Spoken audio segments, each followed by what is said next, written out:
he's going to talk about upcoming events.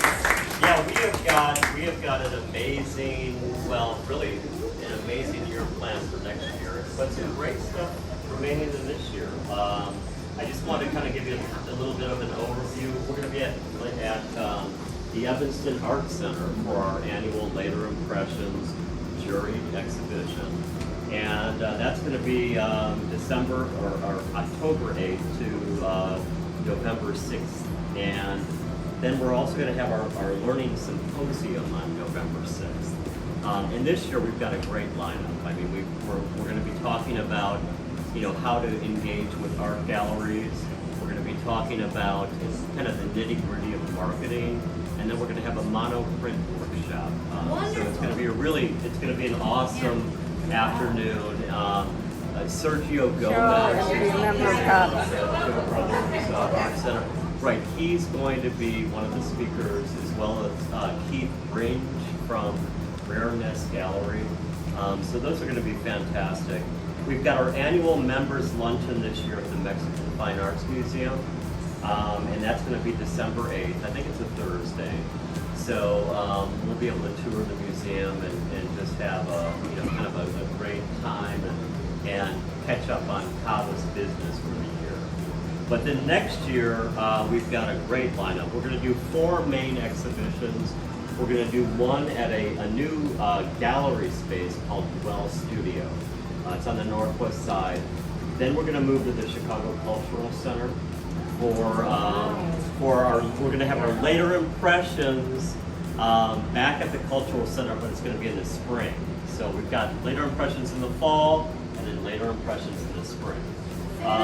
So yeah, and then we're also going to have our intergenerational art event there, which is going to be bringing CAVA members together with younger students and have that kind of interaction. Then we're going to be at the Epiphany Center for the Arts. I don't know, has anybody been to the Epiphany Center? I've been there. It's awesome. It's awesome, right? Incredible. Yeah, and we're going to be in the main large show, and it's going to be large scale work. So we'll have 96 probably inches. We yeah, decided right. 96 inches in either direction. So anybody who has large work, it's great to have the small and medium work, but the few people that have the really large work, you can show them. Yeah, and we're going to have, I don't know, what, 3,000 square feet? Yeah. It's going to be in basically half of the third floor. So it's going to be a big exhibition. And then, we're going to have our studio visit program again.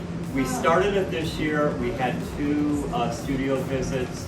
We're going to have our next one's going to be in the spring, Saturday, March 11th. So, we'd like to really build that because it was very interesting. We had 3 different studios for 2 different sessions this year. So next year we're going to have a big one, and we'll probably make it a whole day affair. So that's going to be on March 11th. And then we've got other things. We'll have our luncheon again next year. We'll have our show and tell, our artist salon. So it's going to be an exciting year. I also think that at some point we're going to have some show and tells that are going to be in conjunction with some of the standing gallery shows. Right, absolutely. Instead of having them separate, we're going to make sure that they're in when we have a gallery show. So we might have 1 or 2. We haven't actually come up with the dates of those. Right. But we'll probably have for sure 1, maybe 2 or 3. Yeah, we want to try to make the exhibitions richer and do programming within the exhibitions. So that's going to be big. And we're also going to be expanding our